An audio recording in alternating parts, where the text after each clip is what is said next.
விபத்திற்குள்ளான கப்பல்களில் இருந்து கசிந்த எண்ணெய் சென்னை கடல் பகுதியில் பரவுவதை அகற்றும் பணி நடைபெற்று வரும் நிலையில் அது குறித்து துறைமுக கழக தலைவர் ரவீந்திரனுடன் நமது செய்தியாளர் முகிலன் நடத்திய உரையாடலை பார்க்கலாம்.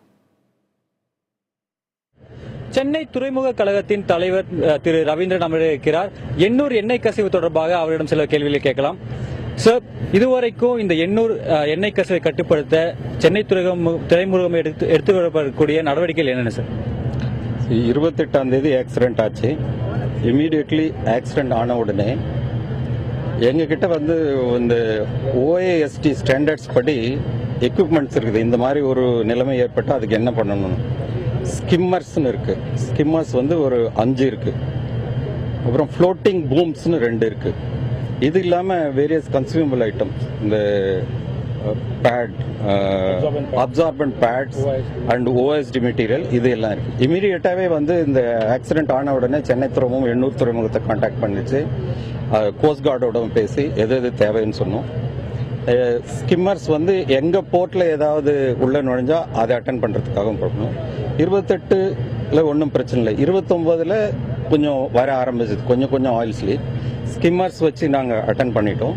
இந்த ஃப்ளோட்டிங் பூம்ஸ் எண்ணூர் போர்ட்டு கோஸ்ட் கார்டும் இப்போ தேவையில்லைன்னு சொல்லிட்டாங்க. ஏன்னா அவங்களும் வச்சிருந்ததுனால 29, 30, 31ல எங்க போர்ட் உள்ள வந்ததை நாங்கள் எல்லா ஸ்லெட்ஜும் கலெக்ட் பண்ணோம். இதுவரை 1620 லிட்டர்ஸ் அதை கலெக்ட் பண்ணி வச்சிருக்கோம். இப்போ போர்ட்ல ஒரு பிரச்சனையும் இல்லை.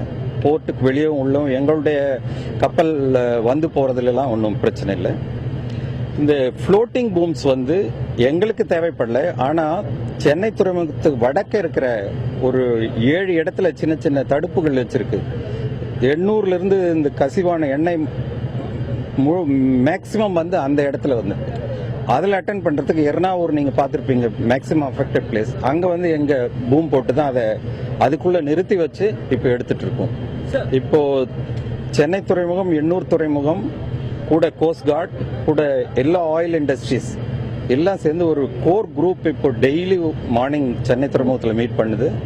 29, 30ல சென்ட்ரல் கவர்மெண்ட்லேருந்து additional secretary and joint secretary shipping, additional secretary petroleum எல்லாம் வந்திருந்து இந்த குரூப் ஃபார்ம் பண்ணி டெய்லி மானிட்டரிங் இருக்கு, ரெஸ்டரேஷன் ஒர்க் போயிட்டு இருக்கு. சார், இதுவரைக்கும் டான் காவேரி கப்பல் இருந்து எவ்வளவு எண்ணெய் கசிந்தது அப்படிங்கறதுக்கான அதிகாரப்பூர்வ தகவல் இருக்கா சார்? இது தொடர்பா அவர்களிடம் ஏதேனும் தகவல் கேட்கப்பட்டிருக்கா? 7 நாட்கள் ஆகியும் அதிகாரப்பூர்வ தகவல் வராதற்கு காரணம் என்ன சார்?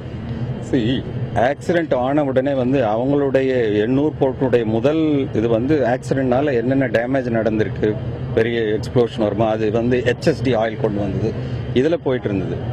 இந்த ஆயில் அதனுடைய கப்பல் போறதுக்கான உபயோகப்படுற ஃபர்னஸ் ஆயில் தான் இப்ப கசிந்திருக்குது. அதிகாரப்பூர்வ தகவல் இல்ல. இது அதிகாரப்பூர்வமா எப்ப வெளியே வரும்னா இந்த என்கொயரி பிக்ஸ் பண்ணிருக்கு. என்கொயரி இப்ப போட்டிருக்காங்க. எண்ணூர் போர்ட் ஒரு ஸ்பெஷல் ஆபீஸர் போட்டு ஒரு பிரிலிமினரி என்கொயரி போட்டு நடந்துட்டு இருக்கு. அது இல்லாம DG ஷிப்பிங் மும்பைல இருந்து இப்போ என்கொயரி ஆர்டர் பண்ணிருக்காங்க. அந்த என்கொயரி ஸ்டார்ட் ஆயிருக்கு. அந்த என்கொயரி முடிவுல தான் தெரிய வரும் எவ்வளவு வந்திருக்கு. இப்போ பண்றது எல்லாம் எஸ்டிமேட் தான். நம்ம எவ்வளவு கலெக்ட் பண்ணிருக்கோம், அதுல எவ்வளவு தண்ணி இருக்கும், அதுல எவ்வளவு ஆயில் இருக்கும், இந்த மாதிரி ஒரு எஸ்டிமேட் தான் இருக்கு நமக்கு. தற்போது வரை சுற்றுச்சூழல் மற்றும் இங்க கடல்வாழ் உயிரினங்களுக்கு ஏதேனும் பாதிப்பு ஏற்பட்டிருக்கா? இது தொடர்பா ஏதேனும் ஆய்வுகளை மேற்கொள்ள இருக்கீங்களா?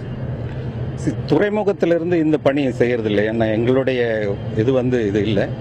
ஆனா state government, I think environment department will be taking up this.